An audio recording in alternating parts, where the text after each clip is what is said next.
Bonjour à tous.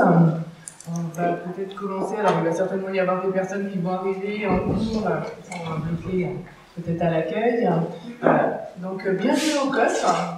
Moi, je suis Karine Coder, chargée de partenariat et de développement. Et on est ravis, avec mes collègues Stéphane Fleury, formateur, et Caroline Aubredo, conseillère en insertion professionnelle et chargée de relations entreprises, d'animer aujourd'hui on a appelé ça conférence, mais on préfère le thème table ronde pour pouvoir en fait vous apporter des informations sur la reconnaissance de travailleurs handicapés et les droits à l'emploi et à la formation. On ne va pas vous faire un cours magistral sur la RQTH, parce que là on voit qu'il y a un certain nombre de partenaires et vous connaissez déjà bien.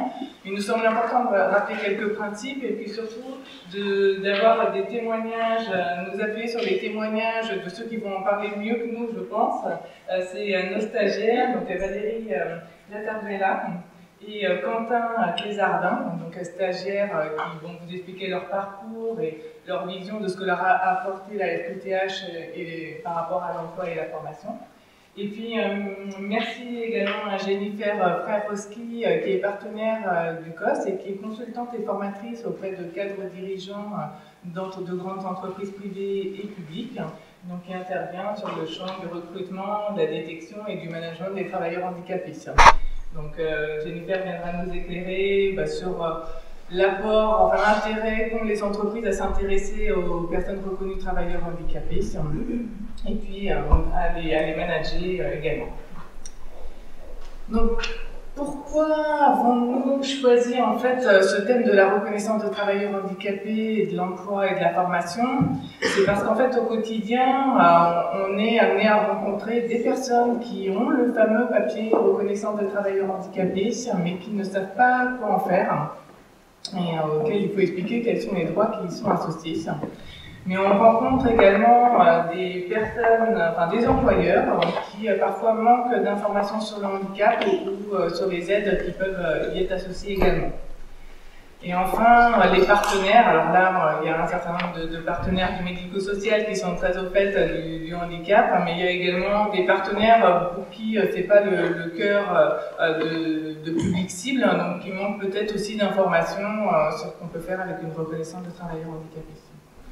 Donc nous, c'est notre travail au quotidien d'accompagner des personnes dans leur projet de reconversion professionnelle et de les amener en fait dans les démarches d'insertion sociale et professionnelle. Et donc on est persuadé forcément du bien fondé de faire cette démarche. Et notre plus grande satisfaction, c'est de voir l'évolution des publics qu'on peut avoir. Donc quand ils arrivent chez nous avec un projet de reconversion sans trop savoir forcément quoi faire, avec parfois une perte de confiance, et de voir le chemin qui est parcouru et la transformation également qui se fait, et des opportunités également qu'il peut y avoir à rebondir et à repartir sur d'autres projets professionnels. Donc, du coup, l'intervention va se faire en plusieurs temps. Donc, on va vous parler de la reconnaissance de travailleurs handicapés, des droits à l'emploi et à la formation. Et puis après, on laissera la parole aux témoins stagiaires et puis à Jennifer Frère-Roski. Et l'idée, c'est également de garder un petit temps à la fin pour des questions-réponses ou échanges avec vous.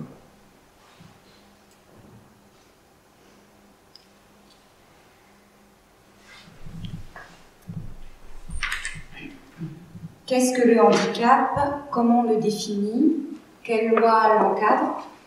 Constitue un handicap au sens de la présente loi toute limitation d'activité ou restriction de participation à la vie en société subie dans son environnement par une personne en raison d'une altération substantielle, durable ou définitive d'une ou plusieurs fonctions physiques, sensorielles, mentales, cognitive ou psychique, d'un polyhandicap ou d'un trouble de santé invalidant. Nous avons choisi cette définition, qui est la définition donnée par la loi française du 11 février 2005, car on a toujours tendance à associer le handicap au fauteuil, le fauteuil roulant.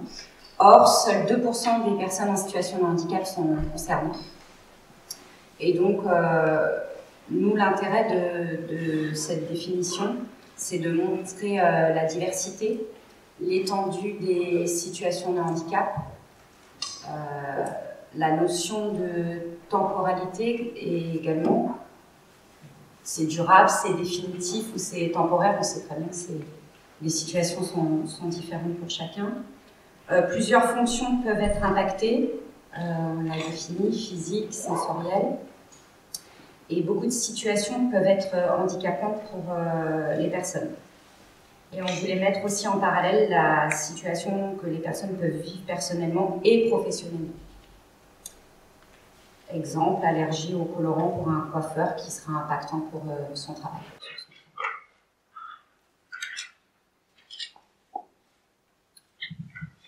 Donc, le handicap, c'est ce qu'on disait à l'instant, le fauteuil roulant, c'est encore ce qui est représentatif du handicap dans l'esprit de beaucoup de personnes.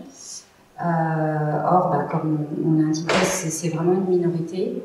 80% des handicaps sont invisibles. Et un salarié sur 2 rencontrera une situation de handicap au cours de sa vie professionnelle.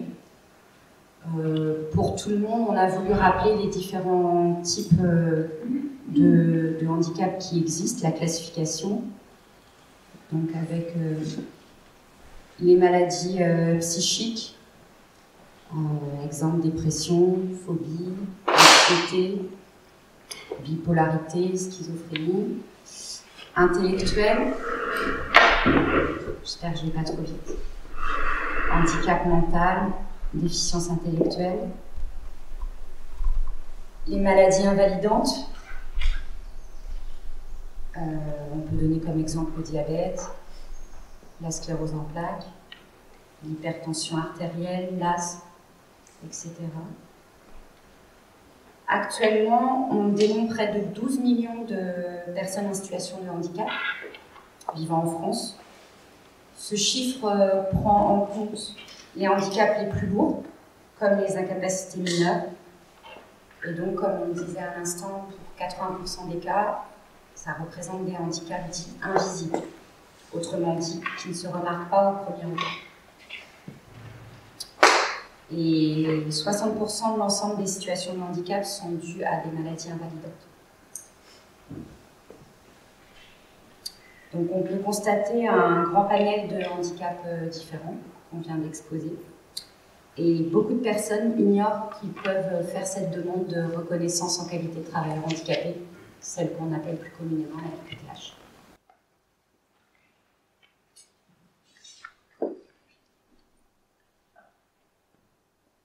Donc justement, qu'est-ce que la RQTH? Donc c'est une démarche administrative qui se fait auprès de la MDPH, la Maison départementale des personnes handicapées, à partir de 16 ans. Je ne sais pas si tout le monde sait qu'on peut faire cette demande à partir de 16 ans. Elle s'adresse aux salariés, mais pas uniquement, aussi aux demandeurs d'emploi et aux travailleurs indépendants. Donc on spécifie qu'il est important de faire cette demande le plus tôt possible, dès que l'état de santé laisse présager un impact sur la vie personnelle et professionnelle. En effet, on le sait, les délais de traitement administratifs auprès de la MDPH sont quand même relativement longs. Donc il ne faut pas attendre que le besoin se fasse sentir, en tout cas c'est ce qu'on recommande. En parallèle, peut-être fait entre le fait de faire une demande de RQTH et celle de demander un passeport, on n'a pas forcément besoin tout de suite de son passeport, mais on est bien content de l'avoir quand on décide de partir voyager. Donc c'est un petit peu pareil. On peut faire la demande de RQTH et ne pas forcément en avoir besoin tout de suite ou ne pas l'utiliser tout de suite, mais en tout cas, le temps de recevoir la notification, on sera peut-être intéressé de l'avoir. Et contrairement au passeport, la RQTH est gratuite.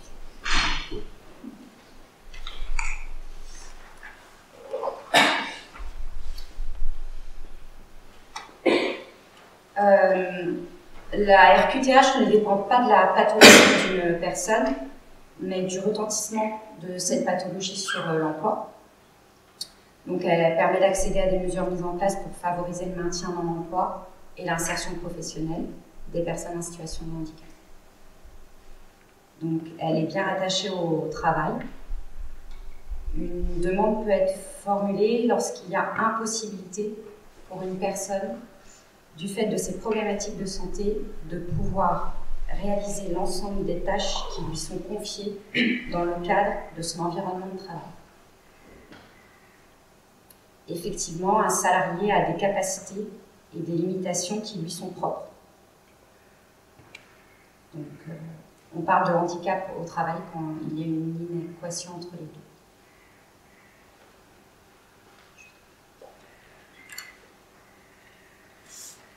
Alors, on a fait un petit visuel sur les freins à la demande de RQTH.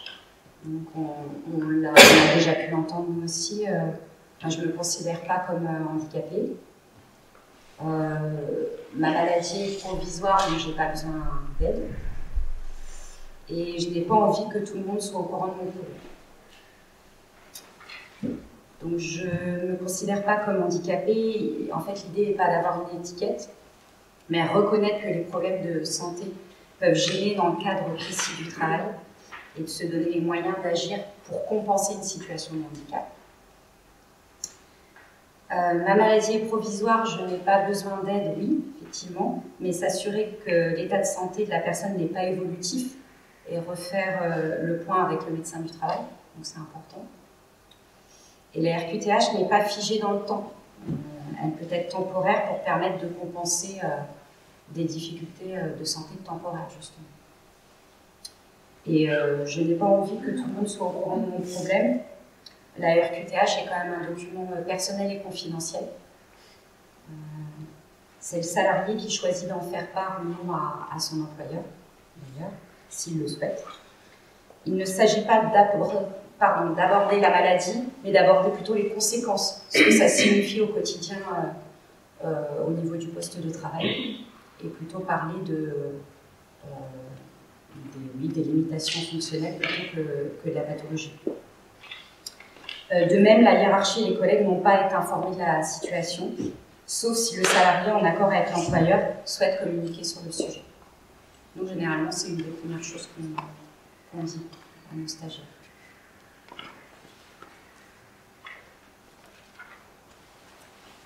On va passer maintenant au droit à l'emploi.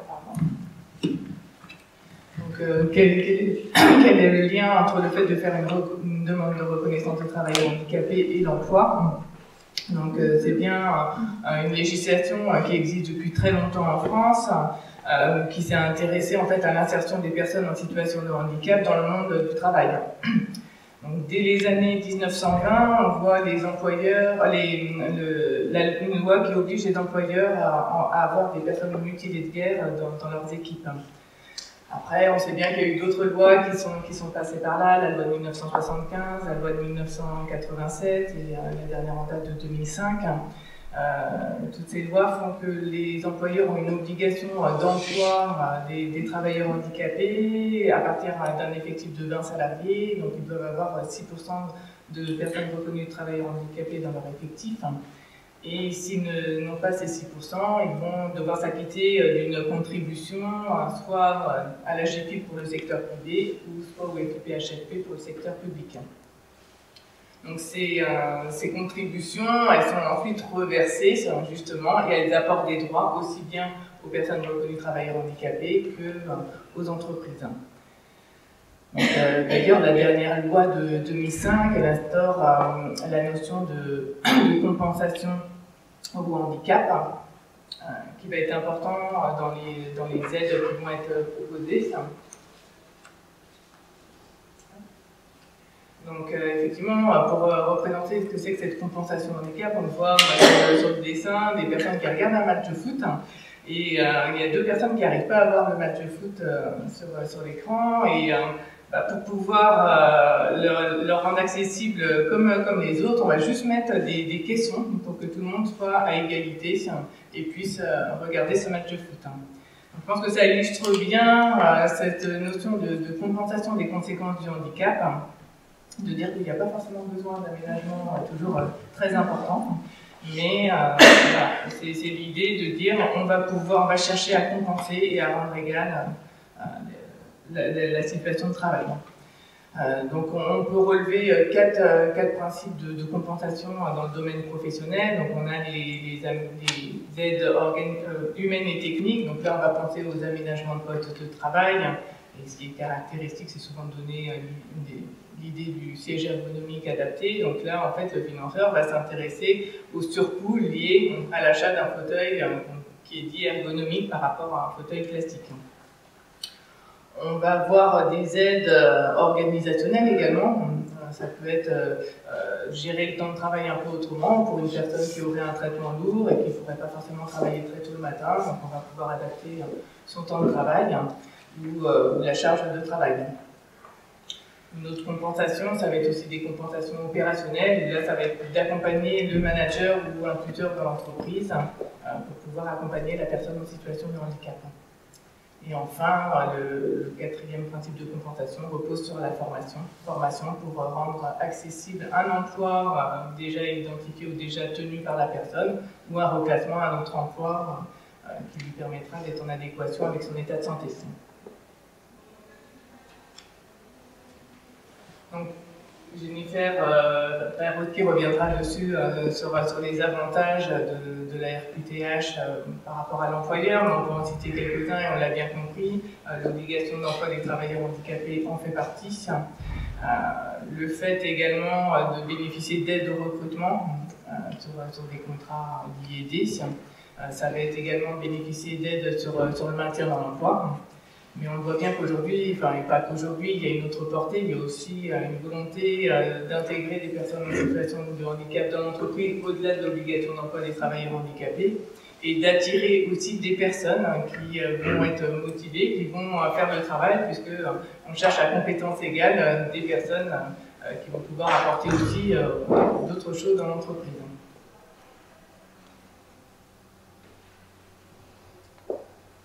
Pour le bénéficiaire, je pense que c'est aussi important de pouvoir parler et de communiquer sur sa reconnaissance de travailleur handicapé, puisque ça va être le moyen d'exprimer des difficultés actuelles ou à venir sur une situation de travail, mais c'est surtout aussi le moyen de chercher des solutions d'aménagement de poste, des solutions, et faire qu'on soit dans une situation gagnant-gagnant. C'est-à-dire que la personne, elle soit dans des conditions de travail optimales au vu de ses capacités, et pour l'employeur d'avoir aussi une personne qui est en capacité de travailler de manière efficace parce qu'on lui aura aménagé, comme on disait, des fois c'est pas forcément grand-chose, mais une situation pour que ça se passe au mieux.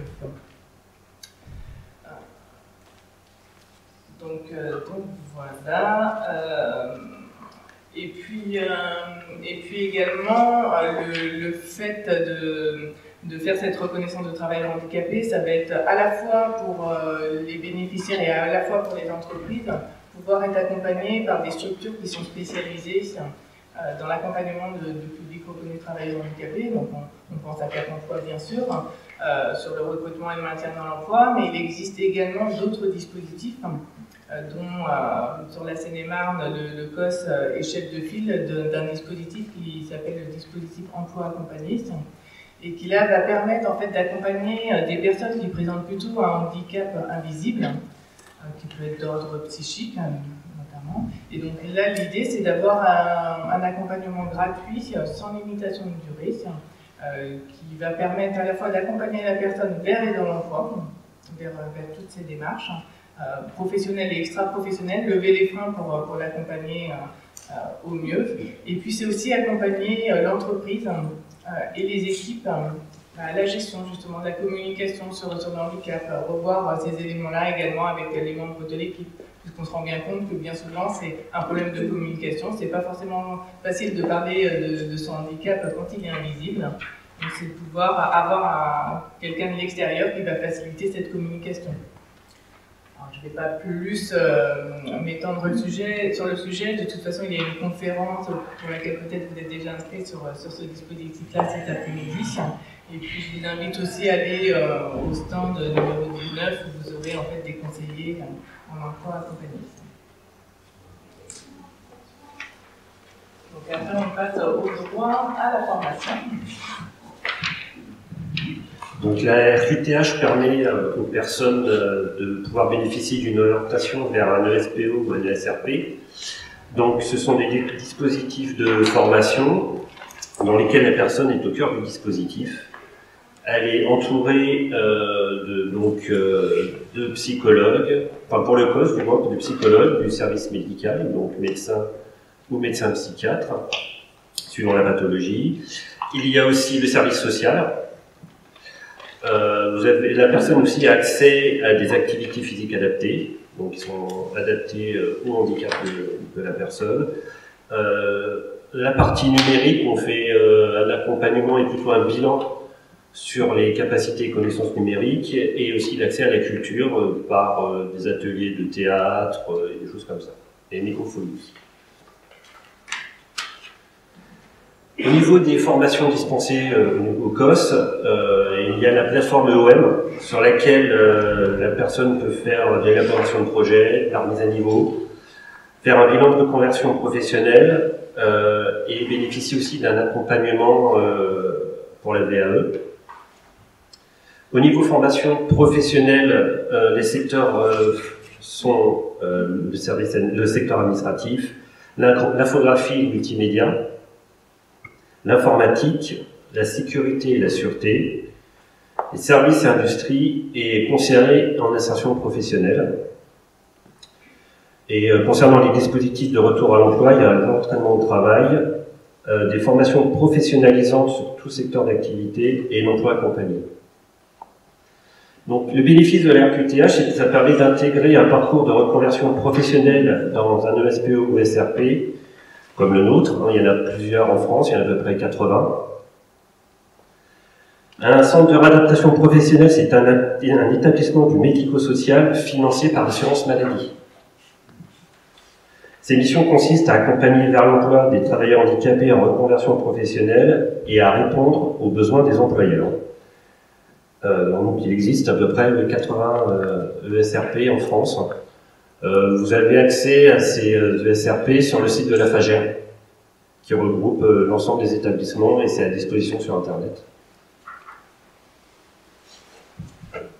Peut-être de préciser également que ce sont des formations qui vous permettent de venir avec, si vous êtes au COS, avec un hébergement qui est gratuit, avec une prise en charge de la rémunération. Et sur le parcours, c'est vrai que c'est laisser vraiment du temps aux stagiaires pour pouvoir aussi reprendre confiance en eux. L'intérêt, c'est également, comme le disait Stéphane, c'est des équipes pluridisciplinaires qui vont avoir des regards croisés sur une situation et qui vont accompagner la personne qui reste bien actrice aussi de ses démarches. Alors, on ne fait rien à sa place, mais on l'accompagne au vu de son projet. Les personnes avec une RQTH ont aussi le droit à des formations en droit commun, elles ont accès. On vous a mis quelques exemples sur les formations dispensées en formation continue sur le COS. Donc il y a gestionnaire de paie, assistante RH, assistante de direction, parcours préparatoire en EEP. Juste peut-être sur les formations administratives de droit commun, on répond à des appels d'offres de la région, et là sur ces formations-là, on nous a demandé de faire des formations 100% à distance.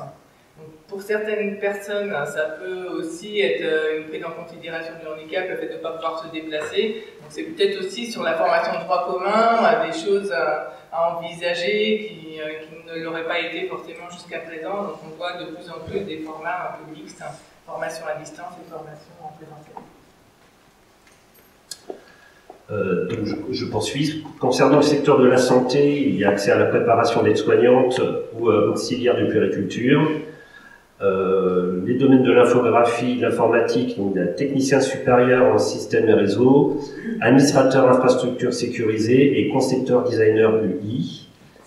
Et le secteur de la sécurité, il y a le titre professionnel d'agent de prévention et de sécurité, et le CQP, participer aux activités privées de sécurité dans de grands événements. Les personnes peuvent mobiliser leur compte personnel de formation pour avoir accès à ces formations.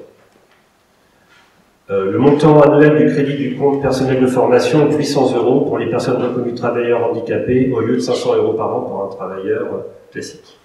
Alors, sur les formations de droit commun, bien souvent, dans la majorité des cas, on est sur des formations donc, qui sont financées par le conseil régional avec les droits de Pôle emploi. C'est vrai que sur le CPF, on va être plus sur, pour pouvoir, si on veut participer qu'à un module de la formation.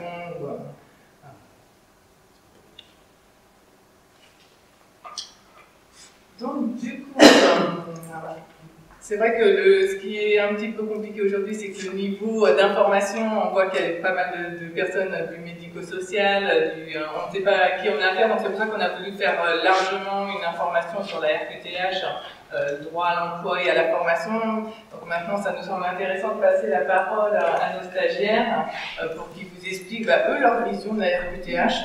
Et est-ce que ça vous a apporté sur l'emploi et sur la formation? Et puis après, on laissera la parole à Jennifer Karoski. Tu veux commencer? Quentin est très galant. Messieurs, dames, bonjour. Donc moi, c'est Valérie.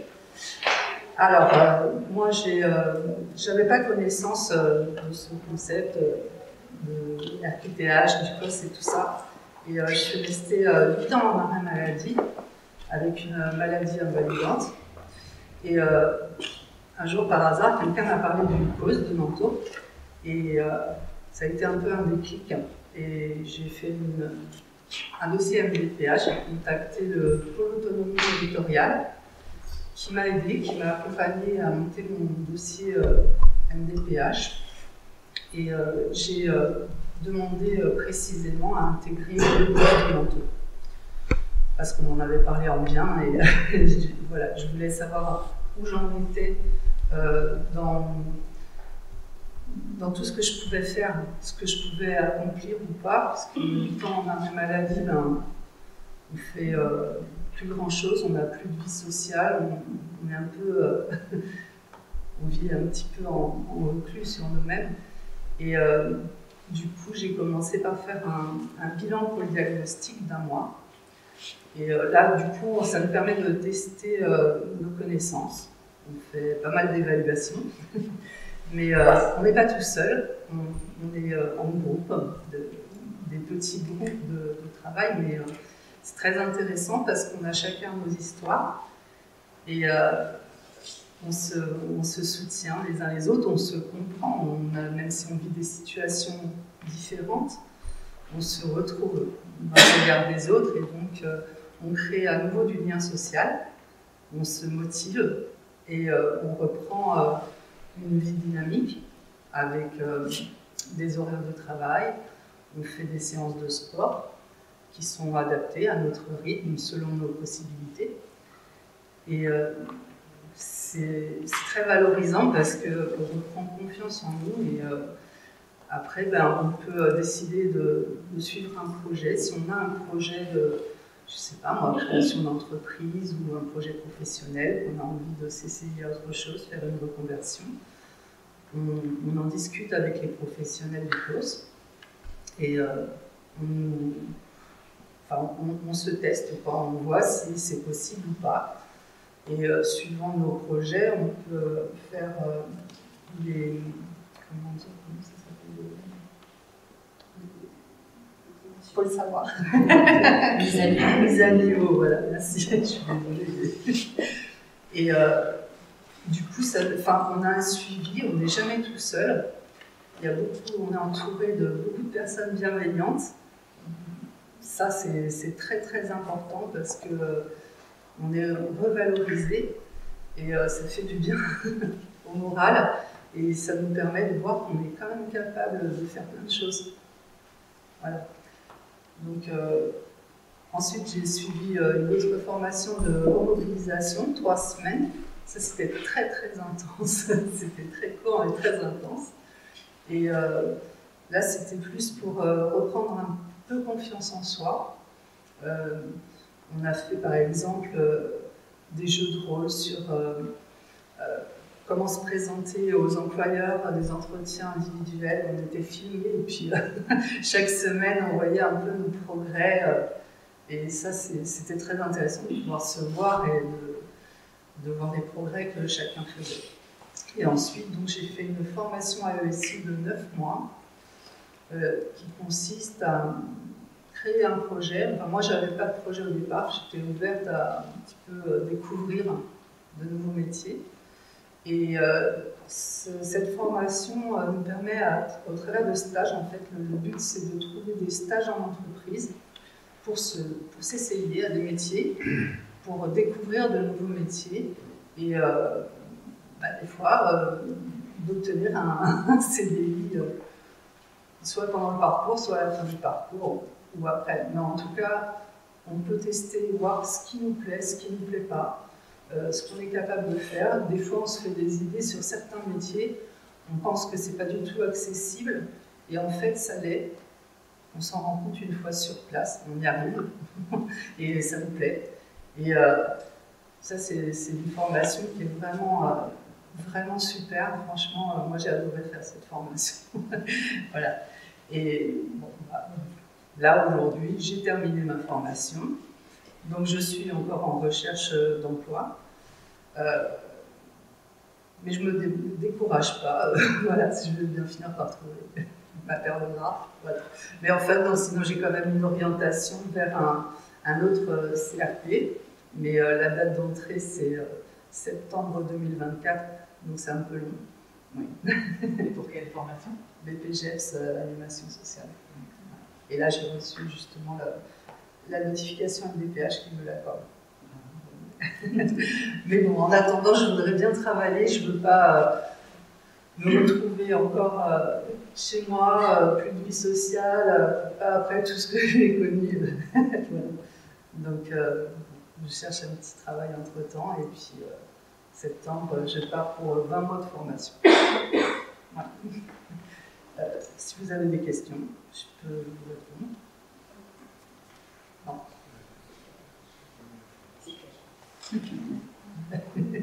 C'est peut-être pas le moment pour les questions. S'il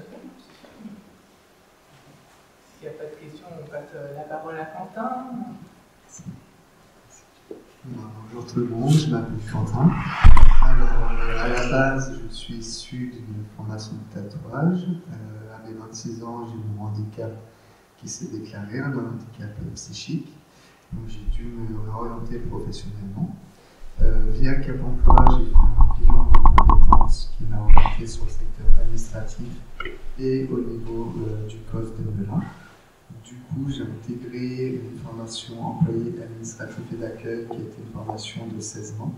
Au cours de ces 16 mois, j'ai pu faire 2 stages en entreprise, dont un qui s'est concrétisé en alternance de 8 mois, ce qui m'a permis vraiment de baigner dans le monde du travail, de me reconnecter avec tous les codes du travail et vraiment mettre en application ce que j'apprenais en formation et être formé vraiment au métier pour lequel j'étais formé. Ce parcours de formation longue de 16 mois m'a aussi permis de reprendre confiance en moi, en mes capacités, mes compétences, parce que j'avais beaucoup perdu suite à mon handicap et à un parcours de santé un peu long. Et ça m'a permis vraiment de reprendre pied dans le monde du travail. J'ai également fait, suite à cette formation EAA, une formation assistante de direction en 100% distanciel au cause de Torcy, qui a duré 8 mois, avec également un stage en entreprise. Ces stages en entreprise, je mets un peu le doigt dessus parce que ça permet vraiment de se mettre en situation et ça peut également déboucher sur un travail, donc c'est vraiment pas à négliger pour les futurs stagiaires, je ne sais pas si on est dans la salle. Et vraiment, le COS, ça a été un environnement protégé, mais qui développe l'autonomie du stagiaire, qui développe nos compétences, et du coup, après cette formation, on est vraiment apte au travail. Et ça, c'est vraiment un point extrêmement positif. Maintenant, après cette formation, je me sens prêt à travailler. Là, actuellement, je suis en recherche d'emploi. Je suis bénévole pour une association pour mettre en application ce que j'ai appris en tant qu'assistant de direction.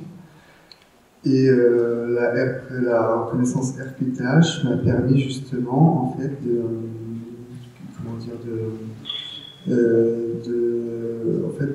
mon handicap psychique, c'est de, je cherche le mot, je suis désolé,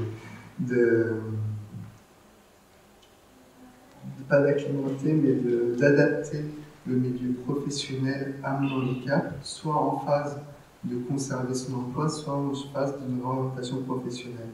Et du coup, cette reconnaissance RQTH vous engage vraiment à faire valoir vos droits, parce que c'est un accompagnement, c'est quelque chose de protecteur, mais qui permet justement de rester dans le milieu du travail et pas de se déconnecter de tout le reste, d'une vie sociale, etc.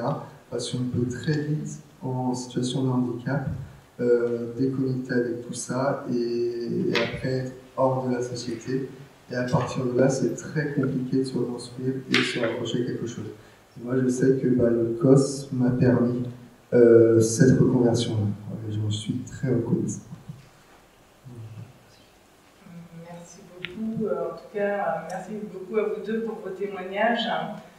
Je pense que c'est vrai que Quentin, vous disiez que vous étiez reconnaissant, mais on est vraiment dans des échanges. En fait, on apporte des choses, mais vous nous apportez. C'est ça, c'est un dialogue. C'est vraiment c'est quelque chose de constructif. C'est que nous, on est là pour apprendre des choses, on est là pour recevoir, mais en contrepartie, on se construit et du coup, ce que tous les formateurs, les conseillers en insertion professionnelle, tous les conseils qu'on va recevoir tout au long de notre formation, on va pouvoir les mettre en application. Et concrètement, c'est un accomplissement en fait.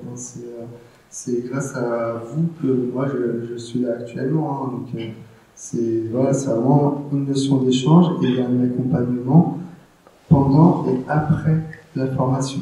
Donc si on n'est pas lâché dans la nature juste comme ça, c'est vraiment, il y a un suivi. Merci. Effectivement, juste sur rebondir, quand on part en formation dans un établissement, un service de réadaptation professionnelle, les formations sont beaucoup plus longues, donc ça nous permet aussi d'aménager des parcours. Quentin parlait d'une formation de 16 mois où il y avait une opportunité d'emploi, donc nous on a cherché à adapter le parcours par rapport à cette opportunité d'emploi. Alors ça ne s'est pas fait à la fin pour une raison indépendante, mais c'est ça qui est important, c'est que le but, c'est bien le retour à l'emploi. On a à peu près 25% des stagiaires qui sont en formation, qui trouvent un emploi suite à leur stage. Donc quand ils ont plusieurs stages dans leur parcours, on va leur conseiller de chercher une opportunité d'emploi sur le dernier stage pour pouvoir aller à l'emploi. Après, c'est pas forcément toujours le cas de toutes les personnes. Toutes les personnes ne sont pas forcément prêtes à travailler sur un projet de retour à l'emploi tout de suite, donc on respecte également les différentes phases en fonction de la personne.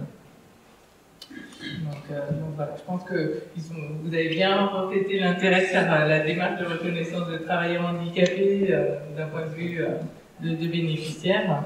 On voit également que Quentin est passé par une formation de réadaptation professionnelle et après en fait vous n'avez plus besoin, nous on était persuadés que vous pouviez aller beaucoup plus haut, plus vite. Une formation de droit commun qui est assistant de direction 100% distanciel, mais j'ai eu besoin de passer par ce milieu protégé pour me redonner les moyens de croire en moi et après de me dire le challenge maintenant c'est assistant de direction et let's go.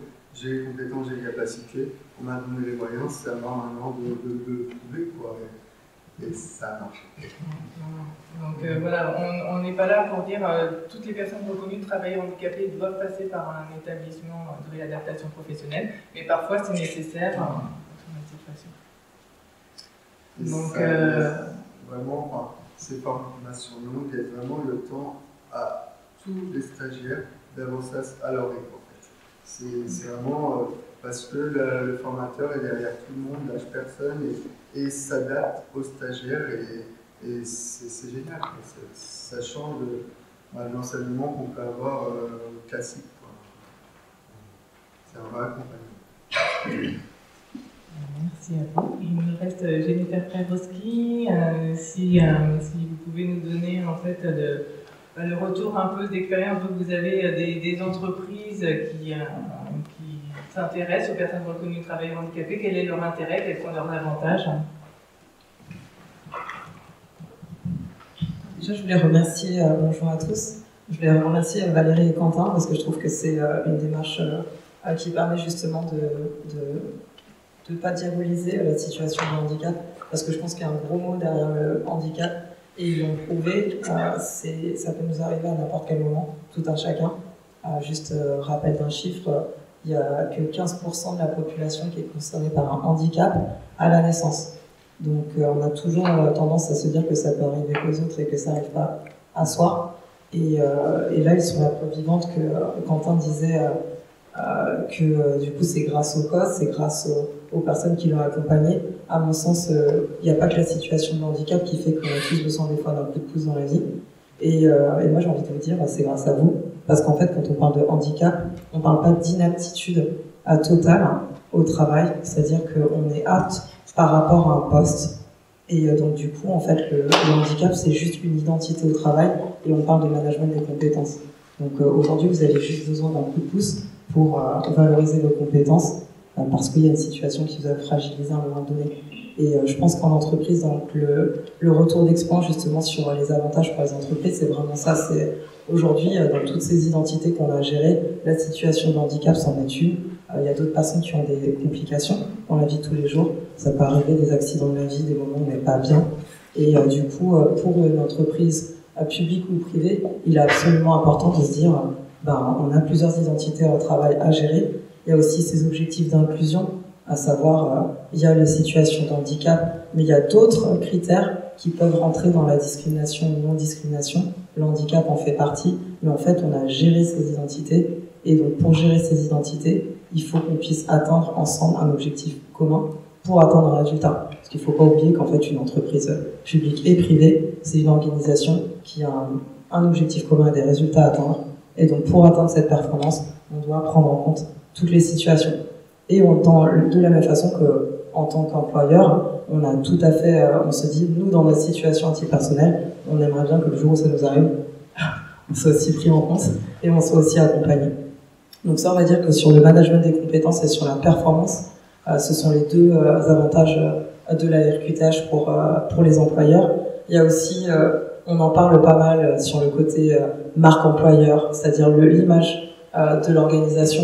Et des fois, on va se dire c'est un côté marketing, pub, vous savez, aujourd'hui on est tous dans ce truc, soit c'est pas de l'écologie, le développement durable, etc.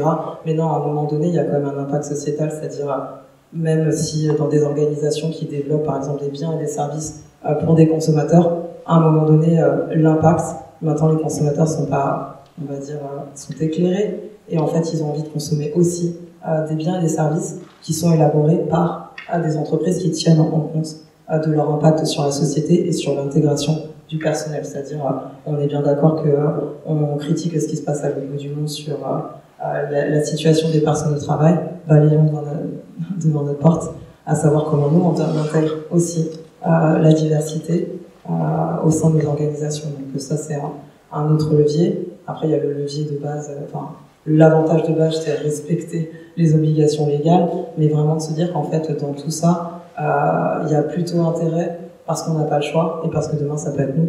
Donc une organisation de toute façon, même en voulant éviter au maximum les situations de handicap, en voulant les ignorer, de toute façon on y est confronté de façon obligatoire, même si on n'a pas envie on a envie de payer des contributions, mais au-delà de payer des contributions, comme on l'a dit, il y a des maladies justement qui sont invalidantes et qui correspondent justement à 15% des cas.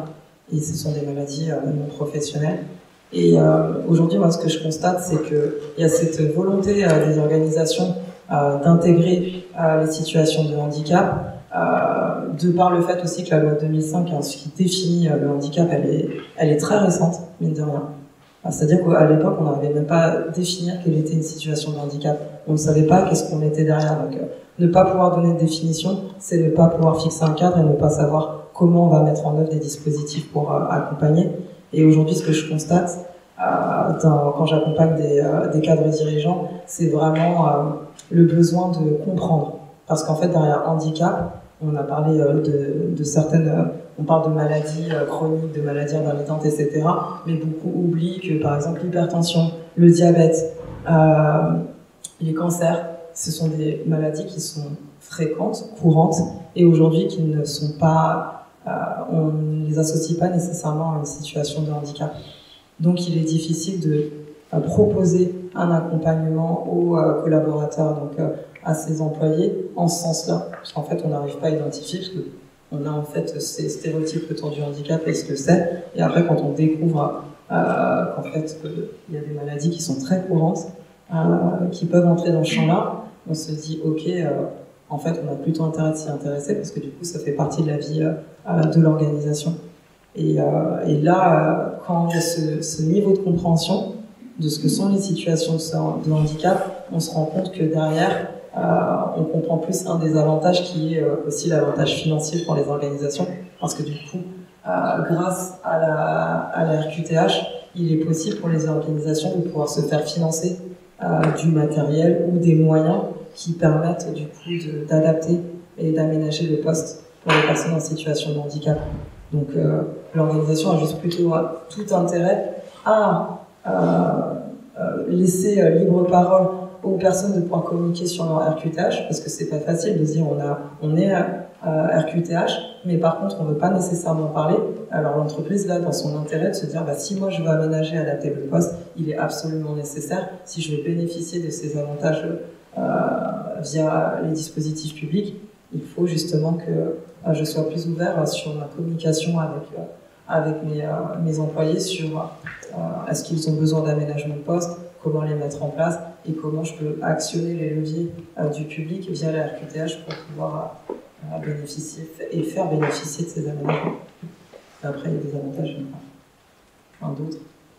Mais je pense que tout un chacun, voilà, moi j'aimerais qu'on retienne tous aujourd'hui que d'une, ça peut nous arriver à tous. Donc on peut ignorer, mais si ça nous arrive et que ça arrive à des proches, on est confronté à cette situation. Et vraiment, au-delà de la grosse définition de la loi de 2005, il est absolument nécessaire que tous, en fait, on se renseigne c'est quoi l'ensemble de ces maladies, c'est quoi le handicap en fait. Comme ça, on peut mettre des mots derrière ces gros mots et pouvoir avancer tous ensemble. Est-ce que vous avez des questions ?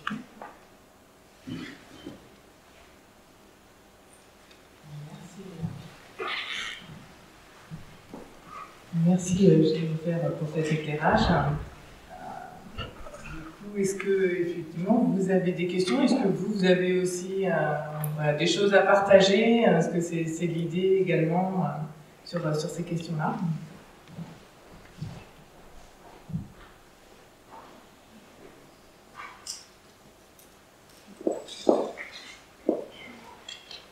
Pas de questions? Alors, de toute façon, tout au long de la journée, on pourra aussi échanger, c'est le but. Au gymnase, vous aurez tous les professionnels et les dispositifs. On ne s'est pas attardé sur tous les dispositifs qu'on pouvait proposer, puisqu'on le voit bien en fonction, vont s'adapter en fonction aussi du handicap, aussi des situations. On a parlé de gros mots, Pôle Savoir, Pôle Projet, AESI. Le but, c'est de savoir qu'on va proposer des choses qui seront adaptées à la situation, avec aussi parfois des solutions à l'extérieur, puisqu'on ne propose pas non plus toutes les formations. Mais voilà, je crois qu'aujourd'hui, on est dans la semaine européenne de l'emploi des personnes handicapées. On a encore en fait besoin toujours de communiquer et de rappeler ce qu'est le handicap, ce qu'on peut en faire, et on voit que ça évolue également. Donc voilà. L'idée, c'est que vous ayez peut-être dans un petit coin de votre tête tout ce qui peut se faire, et surtout que vous n'hésitiez pas à prendre contact avec nous. Donc là, on pourra, comme vous l'a dit Yoline tout à l'heure, vous remettre le PowerPoint si vous notez vos coordonnées pour qu'on vous l'envoie. Et puis surtout, n'hésitez pas à nous contacter si vous avez des situations, des questions, parce qu'on sait bien que ça reste compliqué. Il y a beaucoup de choses qui peuvent se faire, mais c'est souvent par méconnaissance qu'on ne les mobilise pas. Voilà. Est-ce que de votre côté, un dernier mot? Non? En tout cas, merci à vous pour... pardon, excusez-moi. Juste une question relative aux orientations. Voilà, je travaille moi dans un institut d'éducation motrice, à savoir si nous souhaitons effectivement orienter vers vous les jeunes que nous accompagnons. Est-ce qu'il faille au préalable que les jeunes soient inscrits au Cap emploi, ou est-ce que nous sommes, nous, organismes prescripteurs, pour orienter directement vers la formation jeunes que nous accompagnons? Alors, un grand nombre de nos actions se font sur l'orientation de la MDPH. Maintenant, c'est vrai qu'il y a des choses qui évoluent puisque nous, nos actions, elles sont aussi soumises à des décrets. Donc, on voit qu'on a aussi une évolution des publics qu'on accompagne, donc notamment sur des publics jeunes, où il y a des solutions qui sont à construire. Donc, parfois, avant de passer par la MDPH et une orientation, et ça peut être bien de nous contacter, qu'on puisse organiser des rencontres avec le jeune, avec le formateur, pour voir s'il peut relever d'une action chez nous. Donc n'hésitez pas, c'est vrai que on fait des visites de positionnement, des visites aussi, enfin pour les informations collectives. Donc vous pouvez tout à fait nous contacter en direct quand vous avez une question de ce type. Très